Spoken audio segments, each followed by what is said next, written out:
A familiar story to many of us, I think, about the miraculous catch of fish. John chapter 21, verse 4 and onwards. Early in the morning, Jesus stood on the shore, but the disciples did not realize it was Jesus. He called out to them, "Friends, have you any fish?" "No," they answered. He said, "Throw your net on the right side of the boat, and you will find some." When they did, they were unable to haul the net in because of the large number of fish. Then a disciple whom Jesus loved said to Peter, "It is the Lord." As soon as Simon Peter heard him cry, "It is the Lord," he wrapped his outer garment round him, for he had taken it off, and jumped into the water. The other disciples followed in the boat, towing the net full of fish, for they were not far from shore, about 100 meters. When they landed, they saw a fire of burning coals there with fish on it and some bread. Jesus said to them, "Bring some of the fish you've just caught." So Simon Peter climbed back into the boat and dragged the net ashore. It was full of large fish, but even with so many, the net was not torn. And Jesus said to them, "Come and have breakfast."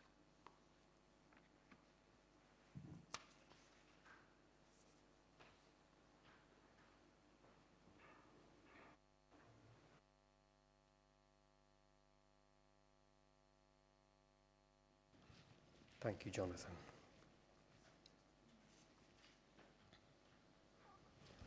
So let's start this morning by thinking about two very fundamental sources of fire. Fire away from us and fire beneath us and below us. Away from us, to start with, I'm thinking, of course, about the sun, without the warmth and the heat of the sun, life on planet Earth just wouldn't be a thing at all.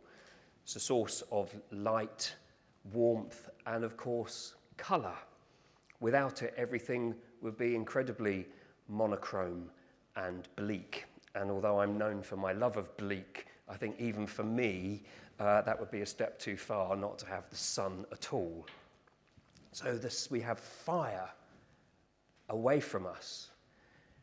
But we also have fire, if you think about it, below us, constantly. Part of God's creation, integral to God's creation, is this element of fire. Because I'm thinking about the fire of the molten magma that is below our feet all of the time, which we don't really think about particularly very much at all. The Earth as a planet isn't fundamentally a dead, cold planet. It's a terrifyingly alive planet beneath our feet, which we forget about, all of this fire that is there all of the time until, of course, a volcano erupts, and then we remember it. Fire has played a key role in the origin and the evolution of our human race. This ancient, primal, quite terrifying thing that we call fire has to be handled and it has to be controlled. And if we think about it, doing that is a very distinctly human thing. Not even our closest relatives in the animal kingdom can control fire. This is something that God has asked us to do quite uniquely.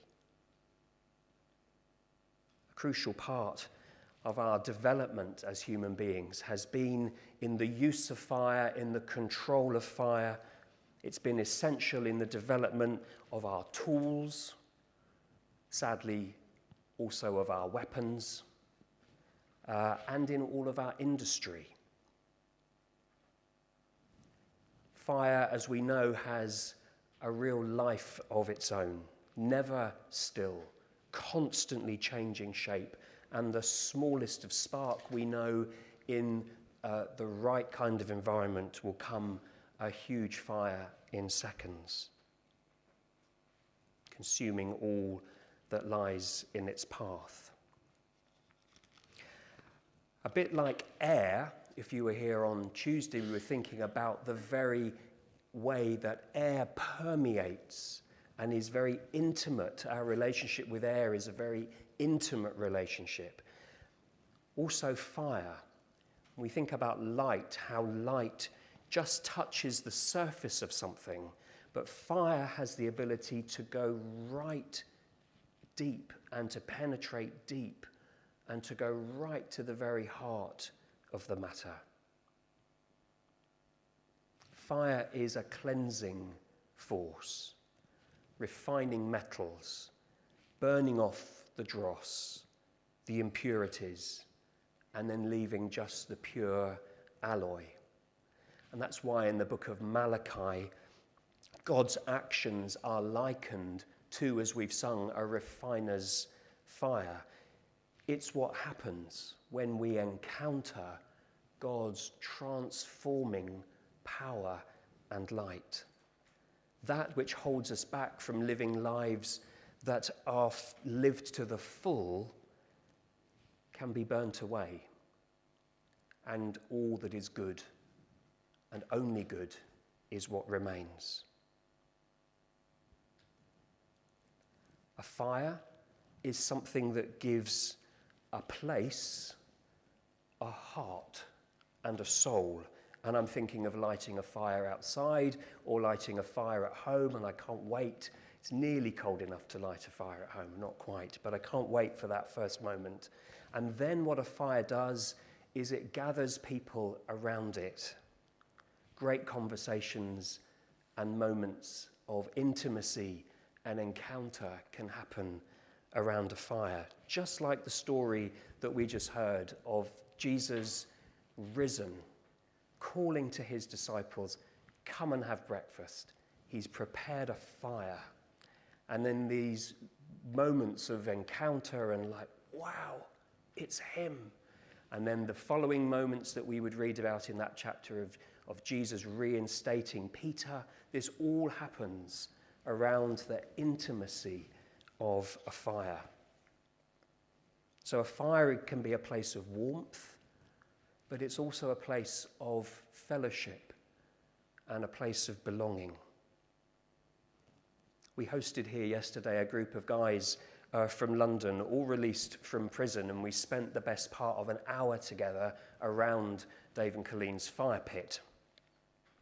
And what was happening there was stories were shared, poems, a poem that a guy had written that morning, he wanted to read and share it.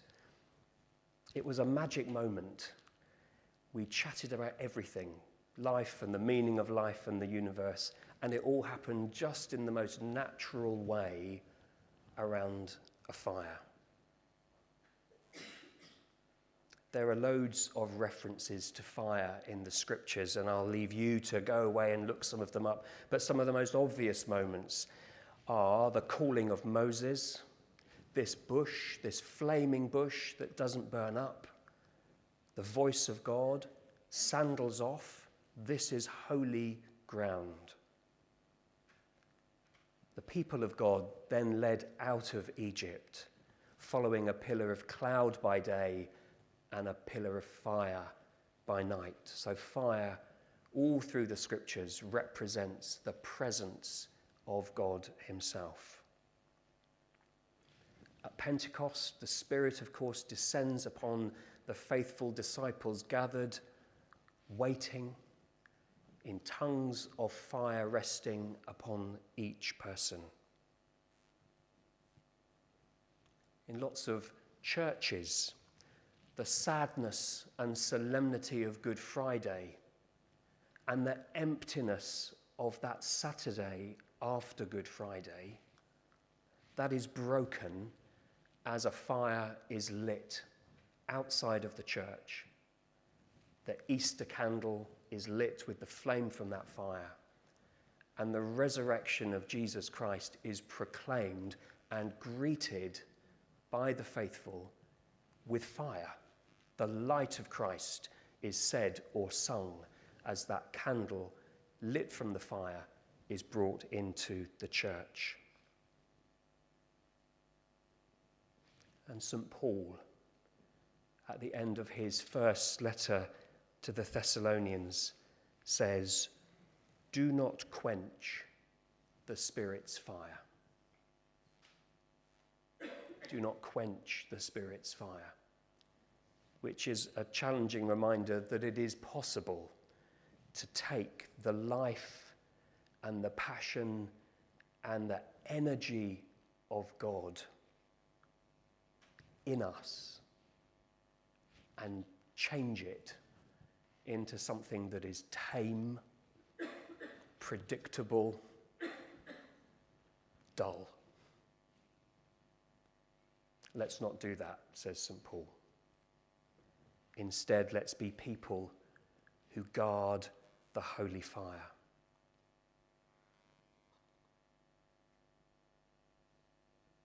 Just a quick story.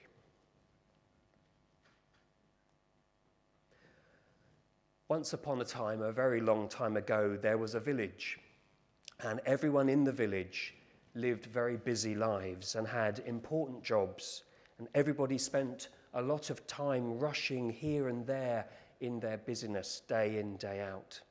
But there was one person in the village whose life looked and felt different from everybody else's. He was known, strangely enough, not by his name, but by what he did. He was known simply as the Flame Keeper. In contrast to everybody else's busy lives, the Flame Keeper spent his days keeping watch over the fire that burnt in the heart of the village. Everybody knew that the Flame Keeper and this particular job was of the utmost importance, for he guarded and he protected the flame that was carried into everybody's homes to warm them and to bring them light and life. Although his life was arguably not as frantic as other people's lives, his work was often very challenging. Day and night and in all seasons, the Flame Keeper tended the fire, keeping the flame alive. In the bleakest days of midwinter, everybody looked to the Flame Keeper the most. And amid the high winds and the deepest, coldest darkness, the Flame Keeper was there to keep watch, fighting off the exhaustion. People's busy but vulnerable lives depended on this one person's skill and watchfulness and attentiveness. It would be hard to contemplate life without that flame that burnt at the heart of the village. People would often talk to the Flame Keeper as they passed by.